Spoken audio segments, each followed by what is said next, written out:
334 ईसा पूर्व में 23 वर्ष के राजकुमार सिकंदर ने मैसेडोनिया ग्रीस से दुनिया जीतने के अपने अभियान की शुरुआत की थी। सिकंदर की सेना में 1 लाख सैनिक थे जो कि 10,000 मील का रास्ता तय करते हुए ईरान होते हुए सिंधु नदी के तट पर पहुंचे थे। उनकी जंग राजा पोरस से हुई, जिस युद्ध के बारे में आज तक अलग अलग बातें कही जाती हैं। चलिए जानते हैं कि राजा पोरस और सिकंदर के बीच जंग की असली कहानी क्या है और ये सिकंदर ने इतनी दूरी कैसे तय की और कैसे धरती को जीता। 326 ईसा पूर्व की शुरुआत में जब सिकंदर ईरान में थे तब उन्होंने भारत के नजदीकी शहरों के राजाओं को संदेशवाहक भेजकर कहा कि वो उनका नियंत्रण स्वीकार कर ले। जैसे सिकंदर काबुल की घाटी में पहुंचे, इन राजाओं ने उनसे मिलना शुरू कर दिया। उनमें से एक थे भारतीय नगर तक्षशिला के राजकुमार अम्बी।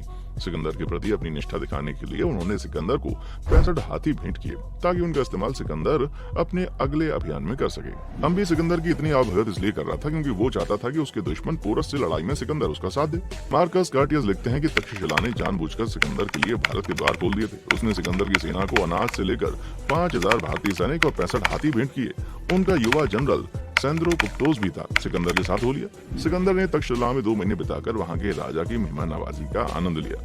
फिर आगे की कार्रवाई करने के लिए सिकंदर ने अपनी सेना को 2 भागों में विभाजित किया। उन्होंने हेफेस्टियन के नेतृत्व में एक बड़ी सेना खैबर दर्रे के पार भेज दी ताकि वो रास्ते में पड़ने वाले कबायली विद्रोहियों को कुचल सके और इससे भी जरूरी जल्द से जल्द सिंधु नदी पर पहुंचकर एक पुल बना सके ताकि सिकंदर की सेना नदी पार कर सके। वे लिखते हैं कि इस रास्ते पर कई भारतीय राजा और बड़ी संख्या में इंजीनियर सिकंदर की सेना के साथ चल रहे थे। सिकंदर एक घुमावदार रास्ता लेते हुए हिंदकुश के पूर्व में गए ताकि वो उस तरफ रहने वाले कबायलियों को अपने नियंत्रण में कर सके। रास्ते में ऐसे जो भी राजा सिकंदर को मिले, उन्होंने उनके सामने हथियार नहीं डाले। सिकंदर ने उन सबके किले पर कब्जा कर लिया। सिकंदर ने शर्त पर उनकी जान बख्शी कि उनकी सेना में शामिल हो जाएं। वो पहले तो उसके लिए राजी हो गए, लेकिन जब कुछ लोगों ने धोखा देकर वहां से भागने की कोशिश की तो सिकंदर ने उनको जान से मारने का आदेश दे दिया। जब सिकंदर बजीरा नगर पहुंचे तो उन्होंने पाया कि वहां के सभी सैनिक और नागरिक शहर छोड़कर ओरनस की नाम की पहाड़ी पर चढ़ गए। इस पहाड़ी की चारों तरफ गहरी खाई थी और ऊपर तक जाने के लिए सिर्फ एक ही रास्ता था। चोटी पर समतल मैदान था जहाँ बड़ी मात्रा में अनाज उगाया जा सकता था। वहां पर पानी की भी पर्याप्त व्यवस्था थी। सिकंदर के स्थानीय गाइड ने सिकंदर को बताया कि हरकुलिस भी उसी पहाड़ी पर चढ़ने में कामयाब नहीं हो पाए। इसके बाद सिकंदर ने इसे एक चुनौती की तरह लिया। विरोधियों को ऊंचाई का फायदा मिलने के बावजूद सिकंदर के सैनिक लड़ते हुए पहाड़ की चोटी तक पहुंचे। हमले से आश्चर्यचकित बजीरा नगर के सैनिकों ने अगले दिन हथियार डालने की पेशकश की। रात में उन्होंने बच निकलने की कोशिश की, लेकिन सिकंदर इसके लिए पहले से ही तैयार थे। उन्होंने उन पर हमला बोल दिया, जिस वजह से बहुत से लोग सिकंदर के सैनिकों के हाथों मारे गए। बहुत से लोग खाइयों में गिरकर मार गए। सिंधु नदी तक मार्च करने में सिकंदर की सेना को 20 दिन लगे। वहां तक्षशिला के राजा ने सिंधु नदी पर नावों से पुल बनवाने में उनकी मदद की। सिंधु नदी के तट पर रहने वाले लोगों को पता था कि किस तरह नदी के बहाव के समानांतर लकड़ी की नावों को जोड़कर नदी के पार पुल बनाया जा सकता है। सिकंदर के जासूसों ने उनको खबर दी कि पोरस के पास एक बड़ी सेना है जिसमें कई भीमका हाथी भी शामिल है। सिकंदर का मानना था कि वो पोरस की सेना को हरा सकते हैं, लेकिन मानसून शुरू हो जाने के कारण ऐसा आसानी से नहीं होगा। सिकंदर की सेना को बारिश में लड़ने का तजुर्बा जरूर था, लेकिन उन्हें जबरदस्त गर्मी का भी सामना करना पड़ रहा था। इसलिए वहां से उन्होंने पोरस को संदेश भिजवाया कि वो अपनी सीमा पर आकर उनसे मिले और उनकी अधीनता स्वीकार ले। पोरस ने जवाब दिया कि वो सिकंदर की अधीनता स्वीकार नहीं करेंगे, लेकिन वो अपने राज्य की सीमा पर मिलने के लिए तैयार है। सिकंदर उनके सैनिक कई दिनों तक मार्च करते हुए झेलम नदी के पास पहुंचे। पोरस की सेना झेलम के उस पार थी। सिकंदर ने नदी के उत्तरी किनारे पर शिविर लगाया। वो जगह की तलाश में थे जहां से उनका नदी पार करना पोरस को दिखाई न दे। पोरस को झांसा देने के लिए उन्होंने अपनी सेना को नदी के तट के काफी पीछे भेज दिया।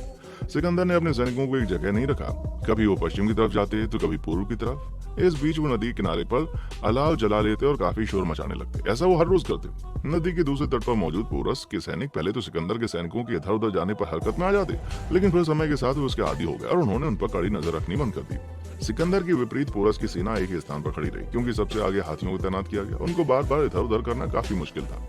सिकंदर ने भी यही आदेश दिया कि पास के खेतों से अनाज उसके शिविर तक पहुंचाया जाए। पोरस के जासूसों द्वारा ये खबर दिए जाने पर पोरस ने इसका अर्थ ये लगाया कि सिकंदर का वहां मानसून खत्म होने तक रोकने का इरादा है। इसी बीच एक दिन वहां तेज आंधी और तूफान आया। सिकंदर ने इसका फायदा उठाते हुए अपने सैनिकों से नदी पार करवानी शुरू कर दी। हालांकि इस प्रयास में कई सैनिकों की बिजली गिरने से मौत भी हुई। जब पोरस को इसका पता चला तो उन्होंने सिकंदर के सैनिकों को नदी पार करने से रोकने की कोशिश की। हालांकि पोरस एक बहादुर और सक्षम सेनापति था, लेकिन उनके सामने समस्या थी। बेहतरीन प्रशिक्षण प्राप्त सिकंदर के सैनिक कई साल से जंगों में लड़ते आ रहे थे। दुश्मन के इलाके में घुसने में उन्हें महारत थी और इससे निपटना पोरस के लिए एक चुनौती थी।